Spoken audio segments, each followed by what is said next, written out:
Hello दोस्तों, आप सबका इस वीडियो में स्वागत है। आज हम नए टॉपिक के साथ में आए हैं, फेयर वैल्यू गैप FVG।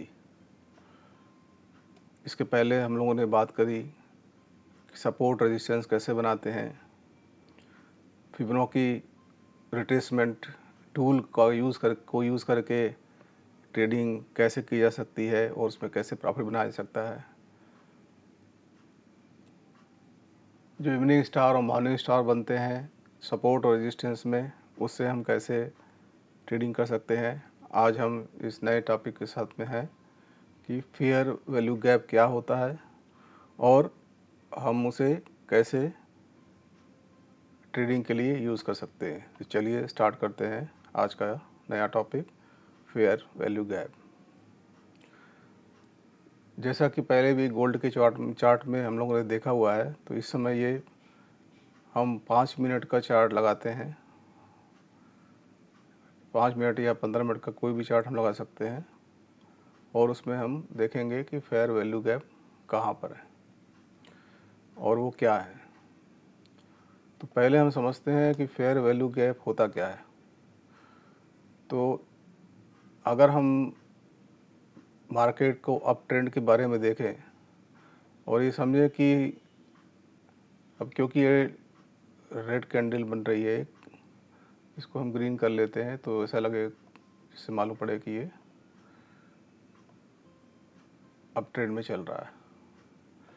ठीक है, तो ये एक कैंडल जैसे बनी, इसमें ऊपर और नीचे ये मान के चलते हैं कि एक थोड़ी इसको बहुत वीक भी है, तो इस तरह से ये वीक दिख रही है। फिर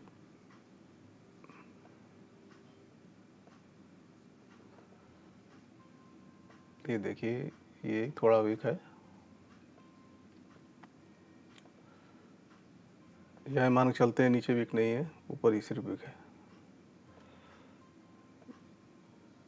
इसमें थोड़ा सा ये दिख गया, मान लीजिए वीक है। अभी एक और इसके ऊपर एक और कैंडल बनती है ग्रीन, मान लीजिए ऐसे बन गई है कैंडल। ठीक है, इसमें कोई वीक नहीं है। फिर एक लगातार तीसरी फिर से कैंडल बनती है, मान लीजिए ऐसे बन गई, ये एक कैंडल बन गई। इसमें फिर से एक थोड़ी सी वीक नीचे है और इस तरह से, और एक ऊपर भी थोड़ी वीक है ऐसी। तो ये 3 कैंडल लगातार बन गई है। फेयर वैल्यू गैप की जो पोजीशनिंग है वो इसी तरह होती है कि उसमें 3 कैंडल होना ही चाहिए, चाहे वो अप में हो चाहे वो डाउन में। तो उसमें फेयर वैल्यू गैप है कि नहीं है, वो कि नहीं, ये हम कैसे देखते हैं, ये हम पहले डिस्कस कर लेते हैं। तो यहाँ पर आप देखिए कि जो फर्स्ट कैंडल है, इसकी जो वीक जो है वो यहाँ तक आई हुई है, ये लेवल तक आई हुई है। इसका हम कलर चेंज कर लेते हैं, कुछ येलो कर लेते हैं। ठीक है, और जो थर्ड वाली कैंडल है उसकी जो वीक है वो यहाँ तक आई हुई है, ये। इसका क्या मतलब है, जो फर्स्ट कैंडल की क्लोजिंग है, जो फर्स्ट कैंडल की क्लोजिंग है यहाँ पर, उसके बाद जो सेकंड कैंडल बनी और थर्ड कैंडल बनी, और जो थर्ड कैंडल की ओपनिंग है, जो उसके बीच में गैप है। जैसा कि पहले बताया हुआ है कि जो ग्रीन कैंडल होती है उसकी जो ओपनिंग होती है वो नीचे होती है और क्लोजिंग ऊपर होती है, क्योंकि प्राइस ऊपर जा रही है। और उसका ठीक अपोजिट रेड कैंडल में होता है जब डाउन ट्रेंड में होता है। तो यहाँ पर हमको दिख रहा है कि फर्स्ट और थर्ड कैंडल की ओपनिंग में और क्लोजिंग में गैप है, बीच वाले कैंडल का नहीं है। तो ये जो एरिया है, अगर हम देखें तो ये जो एरिया है, ये वाला, ये वाला एरिया जो दिख रहा है,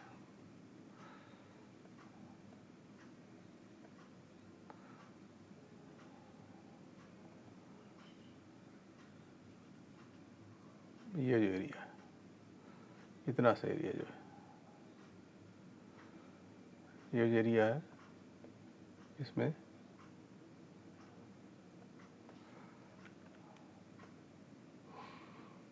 गैप रह गया है।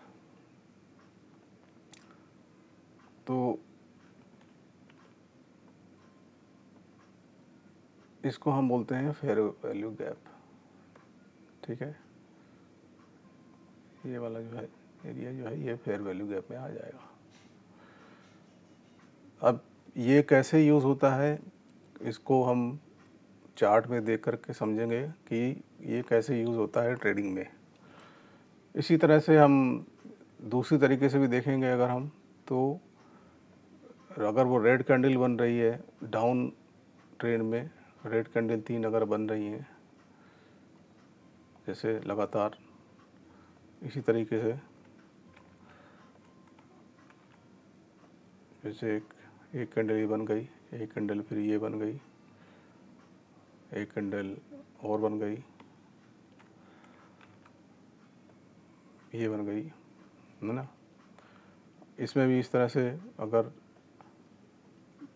वीक है थोड़ा बहुत, कोई भी वीक अगर थोड़ा है ऊपर नीचे कहीं पर, जैसे इसमें अगर यहाँ पर इतनी बड़ी वीक है ना, फिर इसमें भी कुछ वीक है ऊपर पहली वाली कैंडल, तीसरी वाली कैंडल में, और यहाँ पर जो है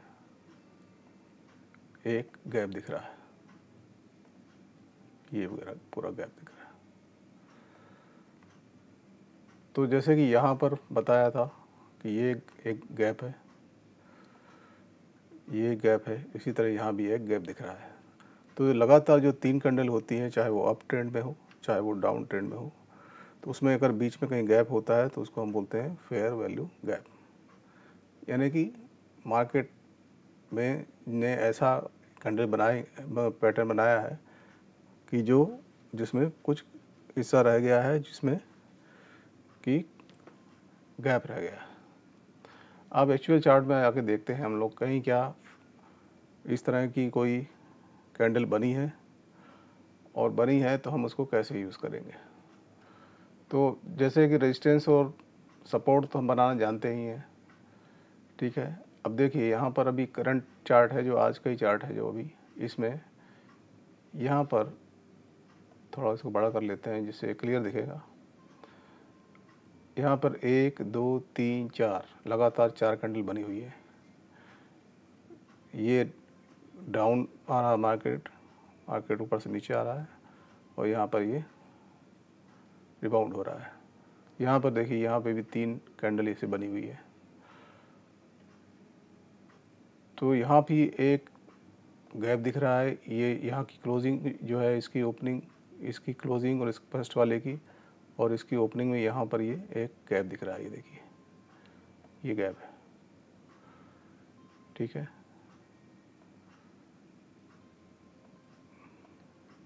एक ये गैप दिख रहा है। इसी तरह से अगर हम रेड कैंडल का देखें तो ये 1 2 3 इसकी जो क्लोजिंग है, इसकी जो ओपनिंग है और इसकी जो क्लोजिंग है ऊपर वाले की, फर्स्ट वाले की, उसमें और इसकी ओपनिंग में ये गैप है। तब यहाँ पे ये गैप है और यहाँ पर ये गैप है। तो हम इसको कैसे यूज़ करते हैं ट्रेडिंग में, कि अगर इस तरह का कोई गैप दिखता है, तो जैसे कि यहाँ पर ये रिबाउंड होने के बाद में मार्केट यहाँ तक नीचे आया है, तो उसने इसको एरिया को वापस से फिल कर लिया है। तो क्या होता है, जब कोई ऐसा फेयर वैल्यू गैप आता है तो मार्केट 100% इस गैप को फिल करने ज़रूर आता है। तो हम अगर कहीं से ट्रेड ले रहे हैं तो इसको हम प्रॉफिट के लिए टीपी मान सकते हैं। ठीक है, तो इस तरह से हम इसको फेयर वैल्यू गैप को यूज़ करते हैं। जैसे अगर यहाँ पर ये, अगर हमने मार्केट से यहाँ पे अगर बाय लिया होता यहाँ पे जैसे इसको अगर हमने इस एविडेंस को देख करके कि यहाँ पर इसने ब्रेक किया है इस एरिया को, यहाँ पर अगर हमने बाय कर लिया होता,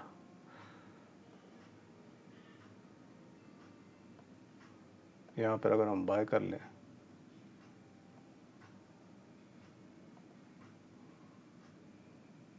यहाँ पर अगर हम बाय कर लें, यहाँ पर स्टॉप लॉस लगा दें, तो इस एरिया को हम टीपी मान के चल सकते हैं। इससे ऊपर भी जा सकता है, ये यहाँ तक भी जा सकता है ये मार्केट, क्योंकि ऊपर ये आके एक और बन रहा है, यहाँ पर सपोर्ट रेजिस्टेंस बन रहा है। यहाँ पे ये ब्रेक करेगा।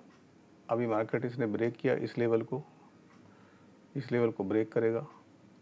इसको जैसे ही ब्रेक करता है ये वापस जाता है, ये अभी रेड कैंडल बन रही है, इसके बाद ग्रीन कैंडल बनती है। और जैसे ही मार्केट इस एरिया को, यहाँ से मार्केट अगर मान लीजिए यहाँ जाता है, यहाँ जाके रिटेस्ट करता है, तो हम इसको वापस यहाँ तक का ट्रेड तो ले सकते हैं। लेकिन ये जो इलाका है जो कि फेयर वैल्यू गैप का है, इसको तो 100% ये आके टेस्ट करेगा ही, क्योंकि इसको फेयर वैल्यू गैप को फिल करना है।